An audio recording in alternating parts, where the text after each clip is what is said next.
Hi friends, Dirk here. In today's video we want to find out if there's a way to recreate Sony's $5,100 RX1R III image quality without breaking the bank and still without compromises.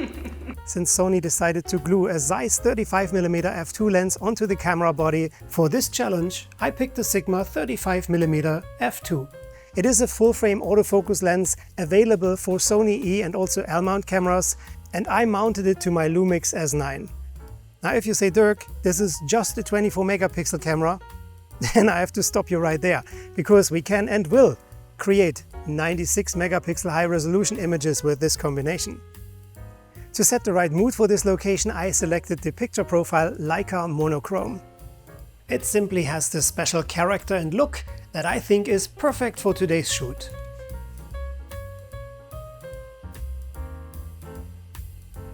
Now, in today's world, the majority of lenses, even budget lenses, have an amazing center sharpness, and the Sigma 35mm f2 is no exception. In fact, wide open at f2, we have an excellent center sharpness and also great contrast.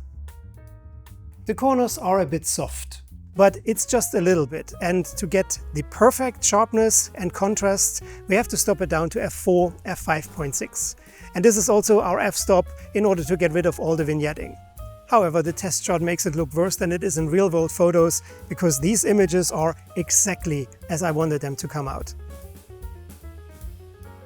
The front filter size of this lens is 58mm, and I'll be attaching a B&W ND filter so we can get some motion blur in the images.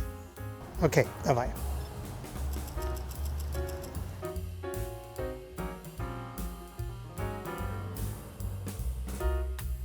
Between the Zeiss lens and the Sigma 35 f2 are also differences in build. The Zeiss lens is smaller, we have 49mm in front filter size, we have only 8 elements in 7 groups, while the Sigma has 10 elements in 9 groups. To protect it from dust and moisture, we have a rubber strap here on the lens mount. It also comes with a lens hood that is made of metal. While the lens hood on your Sigma is included, if you want to have one on your RX1R III, you have to buy it separately for whopping $200. I love the design, the matte finishes in combination with this polished piece here. It looks really beautiful. Since the release of the I series, Sigma truly perfected not only the image quality of their lenses, also their built-in design and their aesthetics. And this is no exception.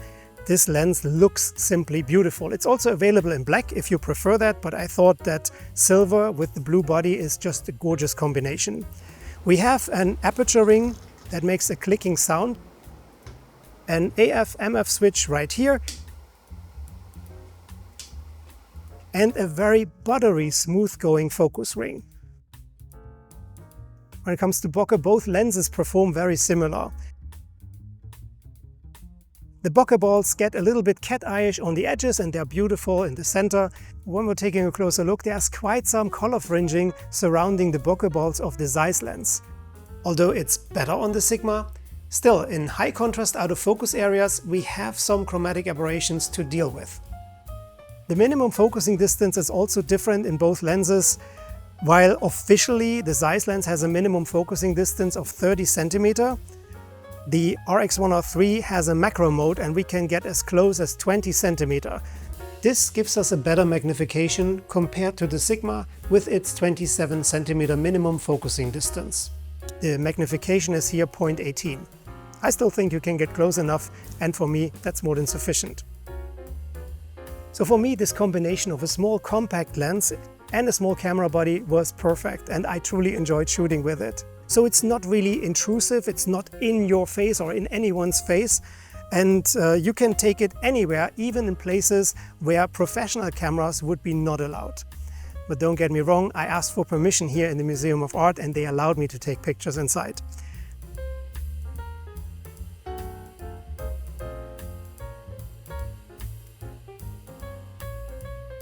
Here's another one of our 96 megapixel high resolution images. And this is the staircase where we took those pictures.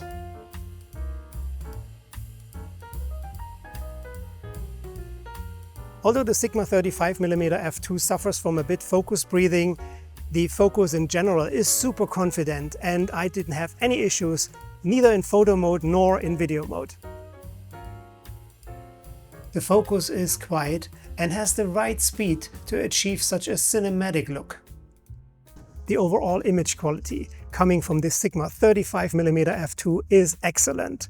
Not just for black and white photos, also as a day-to-day combination when you just walk around with it and you take pictures as you go. It's great for travel and street photography. When it comes to sunstars and flaring, I really don't want to badmouth the Sony RX1R III, but even at f16, it doesn't look great.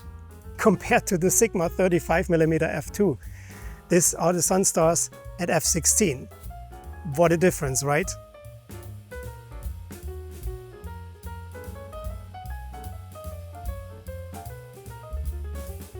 There is one more reason to be excited about today's shoot, because for the very first time I'm using my brand new gimbal, the Phaon Scorp 2, that has AI tracking and that follows me wherever I go. Isn't that cool? Look at this. Of course, I also wanted to test the Sigma 35mm f2 for coma lights.